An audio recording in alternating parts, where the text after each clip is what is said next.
fait, j'étais le seul à traiter les Twitter Files en France. Ok. Tout le monde a glissé ça sous le tapis. La presse a fait des articles bien biaisés de façon à dire « Ok, on a traité le sujet, on passe derrière ». Personne n'a remarqué l'elephant in the room qui était... il y a quand même intervention du FBI sur la parole du citoyen américain, ce qui aux États-Unis est une violation du premier amendement, ce qui revient à peu près à la même chose que de brûler un Coran à Kaboul. Ils s'en sont débarrassés en priant pour que Trump soit un mauvais souvenir et qu'on oublie tout ça. Et manque de peau, Trump n'était pas un mauvais souvenir, il est revenu à la charge.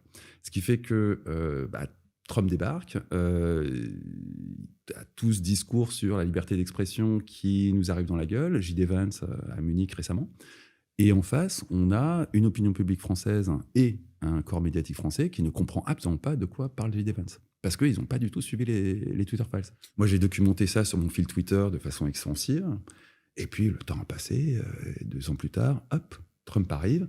Et J.D. Vance nous explique qu'il y avait un gros problème de liberté d'expression aux États-Unis et que nous-mêmes, en France ou en Europe, c'est catastrophique.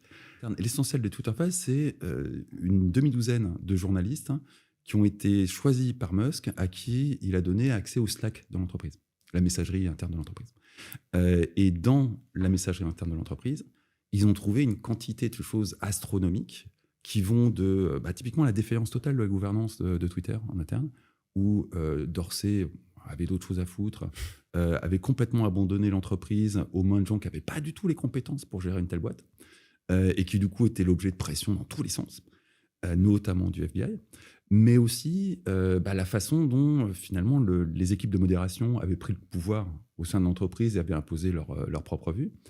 Et au milieu de tout ça, tu avais l'intervention du FBI pour dégager des comptes qui étaient censés être des bots russes et qui s'avéraient être des citoyens américains, ce que Twitter savait parfaitement, parce qu'eux, ils avaient les IP, ils avaient tout ce qu'il fallait.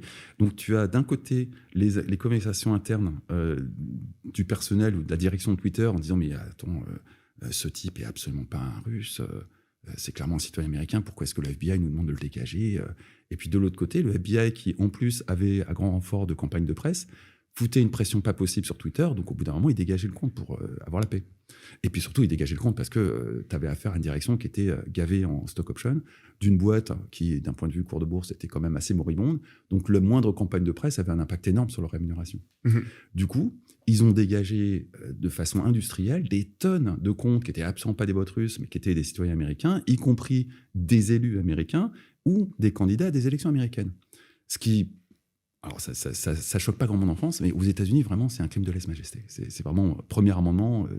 N'importe quel Américain connaît à minima les 5 premiers amendements de la Constitution, au même titre, il connaît les 10 commandements de la Bible. C'était passé inaperçu.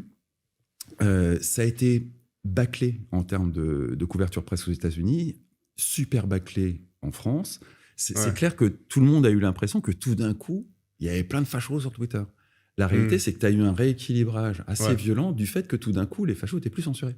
Quand je dis les fachos, c'est... Après, tu as des sondages qui ont été faits, non ? Où tu vois que quand même, il y a plus de gens qui sont sur la plateforme qui se déclarent être républicains depuis que... Ils sont 50-50. Aujourd'hui, c'est 50.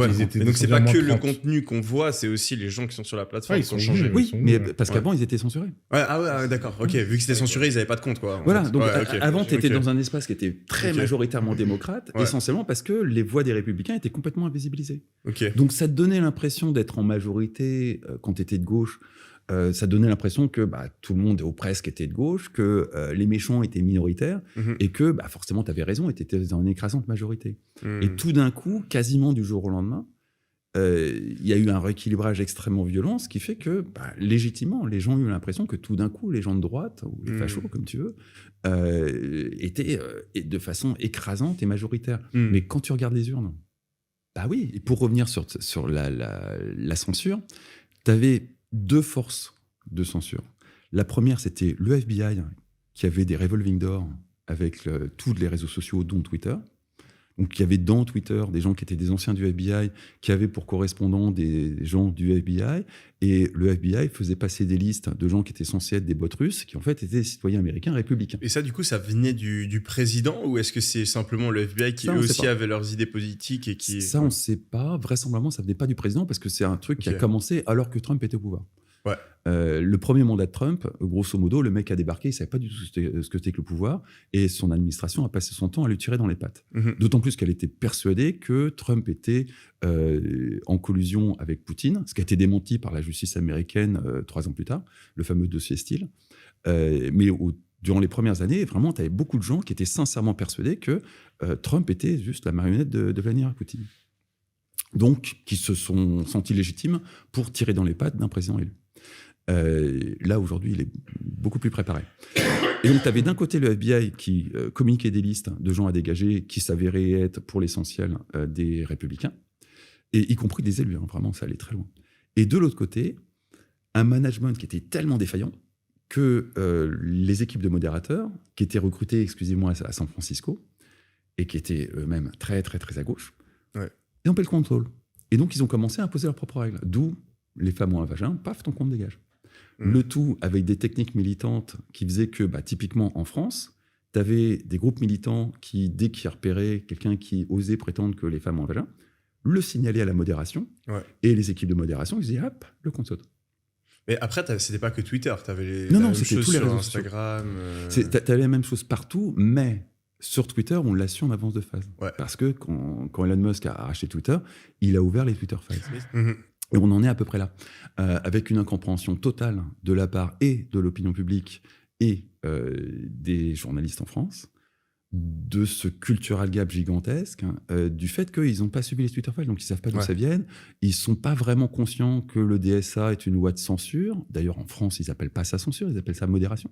Or que pour un Américain, c'est de la censure pure et dure. Le Digital Service Act, qui est une directive européenne, qui consiste en gros à ce que chaque nation européenne, à travers son autorité de régulation, typiquement l'ARCOM en France, désigne ce qu'on appelle des signaleurs de confiance, qui sont des associations, des ONG, ce que tu veux, qui vont repérer des contenus indésirables, ce que notre ministre Clara Chapaz appelle des fausses opinions, de façon à ce que les plateformes les dégagent. Et qui plus est, nos politiques, à commencer par Thierry Breton, martèlent le fait que oui, on a une liberté d'expression en Europe, c'est sacro-saint, machin. D'ailleurs, c'est dans les droits de l'homme qui sont une préambule à la Constitution française, mais qui ne sont pas appliqués. Où effectivement, en France, comme dans tous les pays européens, tu as une censure à l'âge faite par des autorités de régulation qui sont plus ou moins liées aux États, de contenu sur des critères que tu ne connais pas. Parce que les signaleurs de confiance, on ne sait pas qui c'est. Ah, donc, ils ne sont même pas répertoriés, ces signaleurs de confiance? Non, on ne sait pas qui c'est. Mais c'est quoi? C'est des entités, c'est des personnes, On ne sait pas. A priori, c'est plutôt des ONG et des associations. Vraisemblablement, en France, c'est quelque chose qui est proche des fact-checkers d'hier. Mais on ne sait pas. Et on ne sait pas quelles sont leurs méthodes, on ne sait pas comment ils travaillent, on ne sait pas... Et ils sont individuels à chaque plateforme. Du coup, chaque plateforme va désigner des signaux... Non, c'est pas les plateformes, c'est l'autorité, c'est l'ARCOM. Ah, donc c'est l'État. Bon, théoriquement, l'ARCOM, c'est censé être une autorité indépendante. Mais bon, on est en France, hein, l'indépendance, c'est... donc c'est grosso modo, c'est caricatural, mais oui, c'est l'État qui, à travers... Vous étiez au courant de ça? Non. Non, parce que c'est le genre de choses où le grand public n'est pas du tout mis au courant de ce truc-là. C'est méga choquant. Mais après, c'est un problème... Alors non, c'est ça qui est choquant. On n'a pas la même notion de liberté d'expression. Et ce qu'on appelle liberté d'expression en France n'en est pas une. Le gros problème qu'on a aujourd'hui, c'est qu'à force de mentir à la population française et à force de se faire envahir de culture américaine, les gens ne font pas la différence. Donc dans la culture populaire, il n'y a pas de différence entre liberté d'expression aux États-Unis et liberté d'expression en France. Et comme en plus, tu as des politiques, alors, typiquement Thierry Breton, qui t'affirment péremptoirement sur les plateaux télé que oui, on a la liberté d'expression, que tu as des journalistes derrière qui disent mais absolument, on a la liberté d'expression. Surtout après avoir passé par le Covid, où là, pour le coup, les contenus ont été dégagés à la truelle de façon... Aux États-Unis aussi. Aux États-Unis aussi. Mais si tu veux, en France, entre les gens d'extrême droite, et ils sont nombreux, qui ont vu leur contenu et leur compte sauter, pour des trucs qui, rétrospectivement, paraissent ridicules. Typiquement, affirmer que les femmes ont un vagin, ton compte, il saute. Il sautait. Ah ouais? Ouais. Sur Twitter? Sur Twitter. Avant Elon Musk. Et même sur Facebook, ton compte sautait.